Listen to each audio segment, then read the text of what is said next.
Next part है दोस्तों, 36 episode देखे मैं यार प्ले करूं। तो वो बहुत रुष्ट हुई। उसने भगवान विष्णु को श्राप दिया और भगवान विष्णु शालिग्राम पत्थर के रूप में परिवर्तित हो गए। और उसके बाद वृंदा ने भी अपनी देह त्याग दी।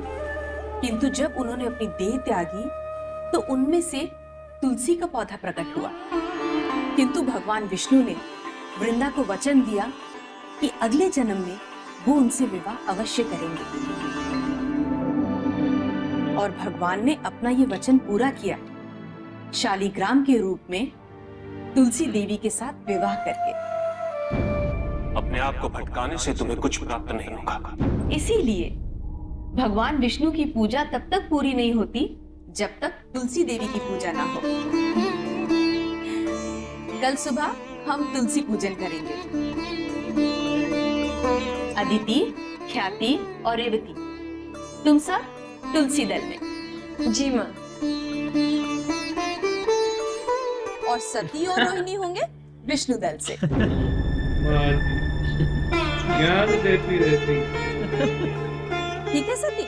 ठीक है। हाँ अभी चौक जाएगी। जाओ।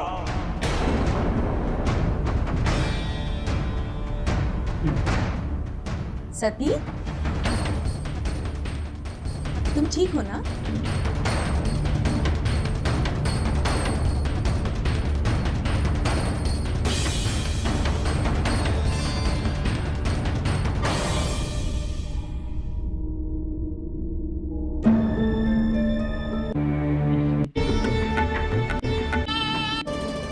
का षड्यंत्र है। पागल हो गई, देवता तो ठहरे कायर। इसीलिए उन्होंने महादेव का लाभ उठाया। और भोलेनाथ, वो तो है ही भोले। उनके सामने किसी ने भी अपनी व्यर्था रखी तो वो शीघ्र ही उनकी सहायता करने के लिए तैयार हो जाते हैं। महादेव की शक्ति के सामने वृत्रासुर कहां टिकता? महादेव की शक्ति के सामने कोई नहीं टिक सकता, कोई नहीं। और यही योजना इन देवताओं ने बनाई होगी।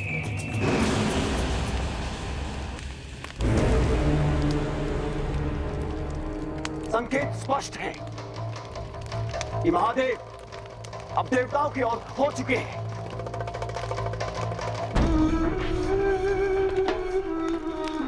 लेकिन हमें इससे भयभीत होने की आवश्यकता नहीं है। हम उन देवताओं को दिखा देंगे कि हम उनसे अधिक बलशाली हैं।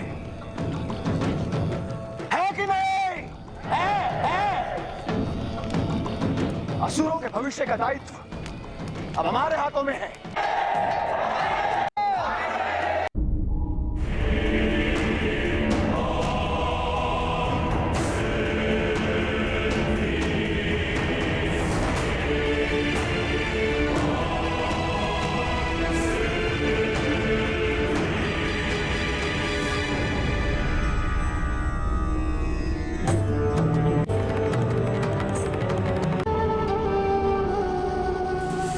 फिर भी मान लेता, लेकिन इतना बड़ा परिवर्तन, और वो भी अचानक।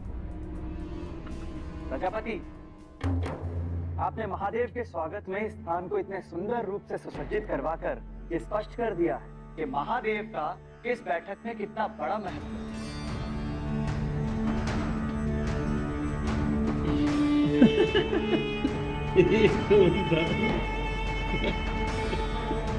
ये रो इसका महत्व तो महादेव के आने के बाद ही पता चलेगा।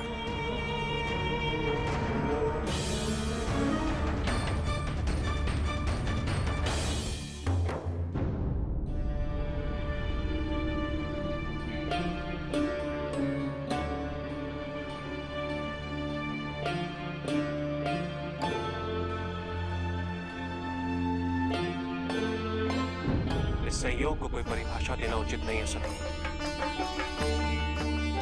अपने आप को भटकाने से तुम्हें कुछ प्राप्त नहीं होगा। चली जाओ यहां से। जाओ।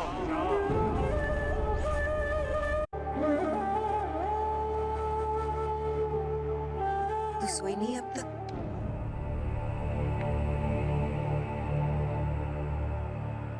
आप भी तो जाग रही हैं।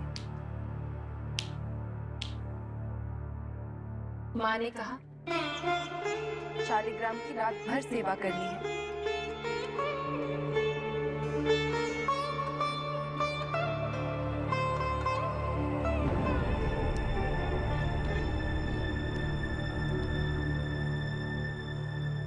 कुछ तो है सती जो तू कहना चाहती है।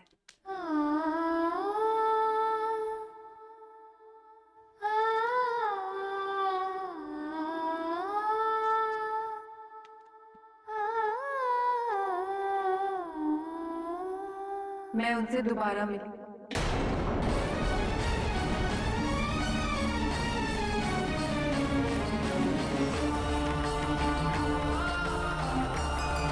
शिव सिंह।